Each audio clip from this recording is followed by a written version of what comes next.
We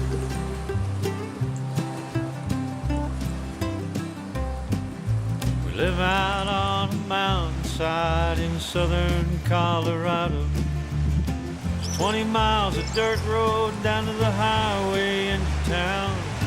We raise horses for the mountain rides and rough stock for the rodeos. Out here where the road gets left behind, we live on the Rio Rainbow. We're on the Conejos River, and the Conejos River eventually dumps into the San Antonio River, which eventually dumps into the Rio Grande. We're in very south central Colorado, only about 10 miles from New Mexico. Started in 1925, it was built, and then run by the same family till 1989. They went to sell it and didn't sell. Everybody was afraid of how old everything was.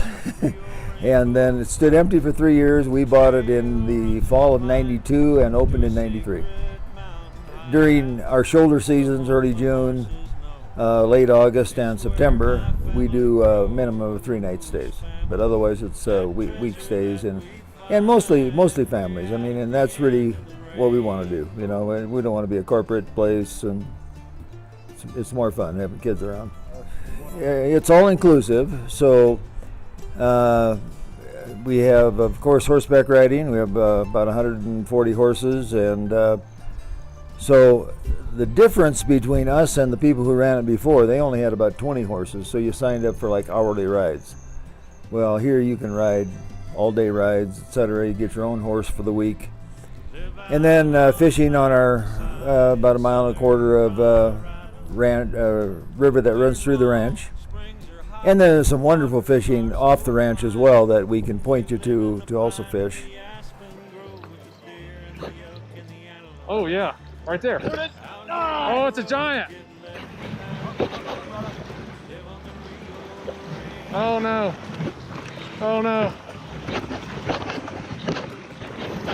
Oh. Oh.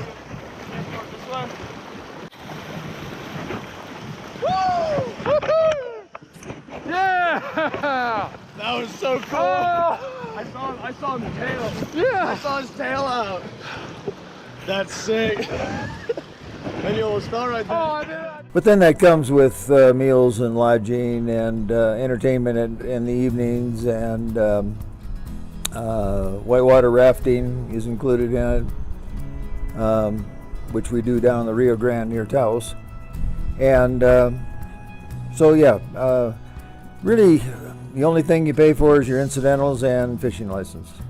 You know, you think on a ranch you have to be able to ride a horse. Well, there's about 10 people we hire that are wranglers, and they take people out on horseback rides. And you know, when you buy a place, you're not exactly sure of what kind of riding you have, but we do have wonderful riding. We have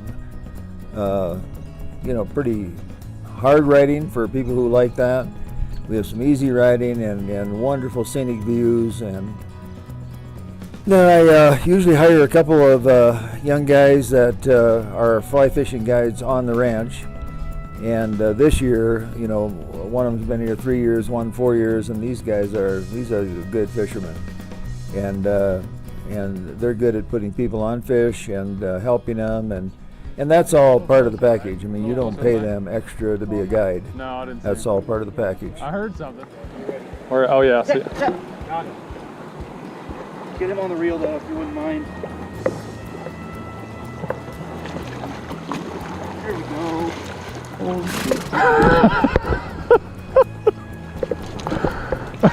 Sweet. That's sweet. Great fish. I'd like to get a few pictures as well for my phone or my. And then we hire an awful lot of housekeepers and waiters and waitresses and that kind of thing as well. So you have 3 cooks. So it's we hire about 30 people in the summer. My wife and I, we're here for about 6 months. We spend the other 6 months back in our home in Iowa. This is our 25th, so our 25th anniversary. So time flies. I'm going to be 76 here in a few weeks. So I started this kind of late in life, my midlife crisis. I was 50 years old when we bought the place, so yeah. And then we have an outfitting business in the summer, in the fall, and really even in the if somebody wanted to come and just fish and not partake of all the activities at the ranch, we do that as well. And that we do that up the Elk Creek drainage, and there's a couple big meadows up there, first meadows, second meadows, third meadows, and there's some great fishing. And you're far enough away from people. The only way to access that is by horseback or walk. I think one of the interesting things is really the seclusion of the place. I mean, that was probably the thing that worried us most when we bought it, because we're 3.5 hours from a major airport. You can fly into Alamosa, which is 50 miles away, and we pick you up there. But most people drive into either Albuquerque or Colorado Springs, and both those places have innumerable things to do either before or after your vacation here. So that I think that's the thing that takes a little more work to get here, but you're more secluded and not in a lot of places in Colorado where there's an awful lot of tourists. Here there aren't that many, so it's kind of an unknown part of Colorado, really, and even Coloradans don't know about this. We just put this place under a conservation easement, which basically means it's going to be like this in perpetuity. So we've done some work on the river restoration kind of projects, and so I think our river is a pretty nice fishing river, and it's a forgiving river. It's not real intricate. If you have basic fly fishing knowledge or learn it from us, you can be successful here. So that's good. Honestly, it's been kind of we've had a number of people say, well, if you've got the guts to name the place Rainbow Trout, you must have some fish here. And we do. So.